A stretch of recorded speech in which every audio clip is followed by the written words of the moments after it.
இது ஒரு நிலை வருமாம். 63வது அத்தியாயத்தின் 10வது வசனம். அந்த வசனத்தில் அல்லாஹ் ரப்பல் ஆலமீன் சொல்கிறான், ஒரு கட்டத்தில் மனிதன் கொடுப்பானாம். ஒரு கட்டத்தில் இந்த கஞ்சத்தனம் உடையவர்கள், ஜக்காத்து கொடுக்காதவர்கள், தர்மம் கொடுக்காதவர்கள், அல்லாஹ்வுடைய பாதையிலே செலவு செய்யாமல் கருமித்தனத்தோடு கஞ்சத்தனத்தோடு ஆடம்பரத்திற்கும் அநியாயத்திற்கும் செலவு செய்த உலகத்திலே வாழ்ந்த ஒரு மனிதன் ஒரு கட்டத்தில் அல்லாஹ்வே இதோ நான் தருகிறேன் என்று சொல்லுவானாம். அல்லாஹ் வாங்க மாட்டான், மறுத்து விடுவானாம். பார்த்தீர்களா அல்லாஹ்வுடைய ஒரு ஏற்பாட்டை பார்த்தீர்களா? அவன் ஆரோக்கியத்தோடு இருக்கும் பொழுது அல்லாஹ் கொடுத்தான், அவன் அனுபவித்துக் கொண்டிருக்கும் பொழுது அல்லாஹ் கேட்டான், கேட்கும் பொழுது கொடுக்க மறுத்தான். ஒரு கட்டத்தில் இவன் கொடுக்கிறான், அல்லாஹ் மறுக்கிறான். 63வது அத்தியாயத்தின் 10வது வசனம். ஃபயக்கூல ரப்பி லௌலா அഖர்தனி இலா அஜலின் கரீப் ஃபஅஸத்தக வஅகும் மினஸ் சாலிஹீன். அல்லாஹ்வே என்னுடைய எல்லா பொருளாதாரத்தையும் உன்னுடைய பாதையிலே செலவு செய்து முஸ்லீமாக மரணிக்க கொஞ்சம் அவகாசம் தாயா அல்லாஹ். இது எப்படிப்பட்ட நேரம்?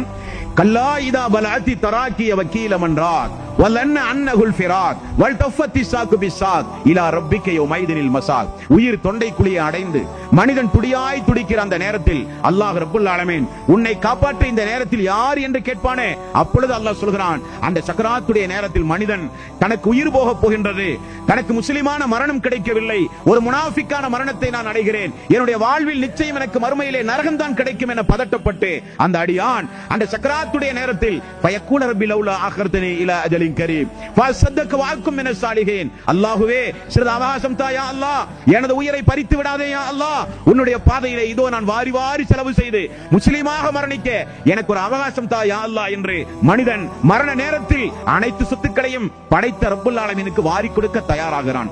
அல்லாஹ் என்ன பதில் சொல்கிறான்? ஃபைதா ஜா அஜலுஹும் லா யஸ்தகிரூன ஸாஅத்தன் வலா யஸ்தக்திமூன். ஆனா அளவு நேரம் கூட முந்தவும் செய்யப்படாது பிந்தவும் செய்யப்படாது என்று கூறி அல்லாஹ் ரப்பல் ஆலமீன் பலவந்தமாக அவனுடைய உயிரை கைப்பற்றுவேன் என்று திருக்குர்ஆனிலே கூறுகிறானே, அந்த நிலை வருவதற்கு முன்னால் அல்லாஹ்வுடைய பாதையிலே செலவு செய்கிற மனோபலத்தை நாம் பெற வேண்டும்.